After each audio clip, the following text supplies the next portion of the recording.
All right, guys, welcome to another episode of Jazz Notes. It's playoff time.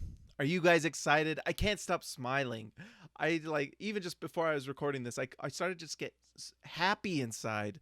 We're playing in the playoffs again. It took 5 years and we're back. We're back. The Jazz are going to have playoff cameras in the stadium again. The seats are going to be covered with white t-shirts for every fan to put on. The Jazz Stadium is going to be rocking like the Delta Center of old. It's playoff time again. I'm hyped. I'm hyped. I don't know what I'm going to do if we lose this playoff series. I don't know what I'm going to do. 5 years we've waited for this. 5 years building up. That's the first thing I wanted to talk about. The first thing I wanted to talk about is just how good the Jazz have looked coming into this playoff series. So the last two games of this season, we were all worried about them. The whole season, we were like, they're going to end those last two games. They're going to have two losses when they go into the playoffs. And everyone kind of predicted it. I figured we'd end with two losses because, you go into Golden State and then come home and play San Antonio. That's brutal. Those are the two best teams in the league right now, record-wise. And we beat them both. Could you have asked for a better ending to the season, honestly? That you, one, beat two really great teams. So is there anything that's going to build your confidence more than beating the Warriors and then beating the San Antonio Spurs? And not just beat them. We played them. We went toe-to-toe with the Spurs and the Warriors. They can say what they want. So the Warriors can say, they didn't care about it. And they can be smug in their post-game interview with Steve Kerr and Ethan Sherwood-Strauss. They can be smug and you know what? They wanted to win. They played all their starters except for Klay Thompson. Guess what? We also played all our starters against Gordon Hayward, and we beat them. We beat them.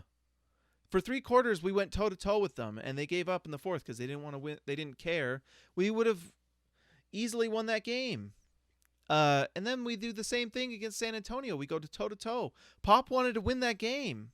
He didn't want to rest his guys. We were the first ones to rest our guys, and we beat them. That's great. But on top of that, our players didn't play major minutes in those games. So we got George Hill back and playing in those games, gets great minutes to prepare for the playoffs, and we don't have to play him all that much in the fourth quarter. So both games we got rest and won the games. So it's fantastic. I couldn't be more happy about that. I couldn't be more happy. 2 great wins plus rest to go into the playoffs feeling great about ourselves. And we got the 51 wins. You know the players are happy about that. It means something. Anyone who says it doesn't is lying. So, absolutely great. The next point is how good is Derek Favors looking? Oh my goodness. If Derek Favors is going to be the Derek Favors of last season, we're going to be really good. We are going to have such a stifling defense and have such powerful rebounding, finishing at the rim, offensive rebounding. It's going to be fantastic. We have a chance to really just pound the Clippers. Honestly, if Derek Favors is back to what he was last season, isn't it kind of an upset if we don't win? I know we're the 5 seed, and really frustrating we didn't get the home court advantage. We wanted it. That loss to Portland sucked. But if Derek Favors is playing this well, that's a huge thing.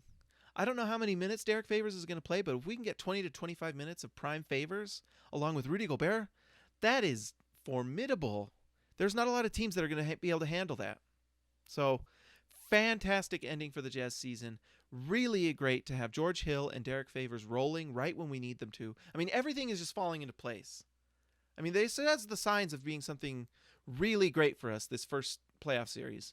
It could be just bias for me speaking, obviously, but it could be that we lost both games. Derek looks terrible and George Hill still being bothered by a toe. It's the opposite.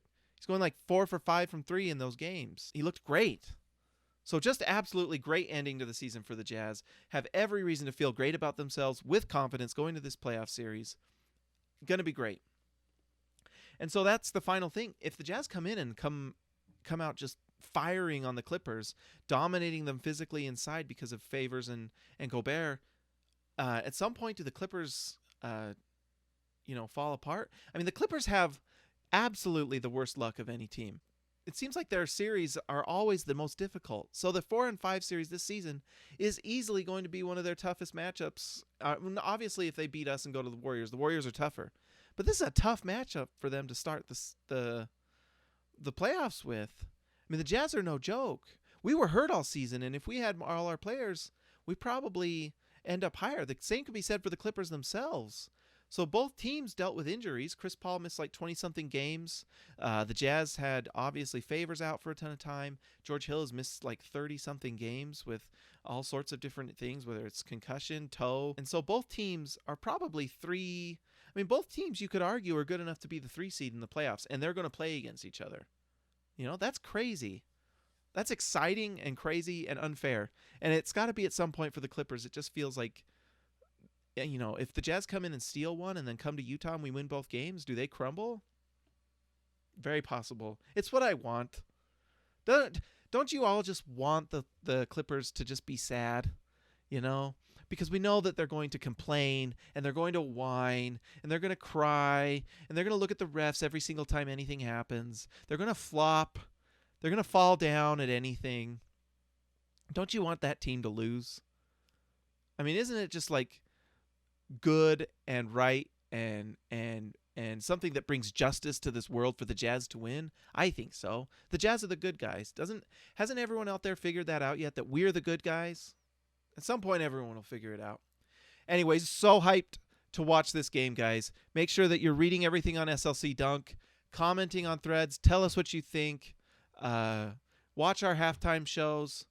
And be very nice to each other, because we're going to be good. Be nice to each other on Twitter and in the threads. We're all in this together. Go Jazz.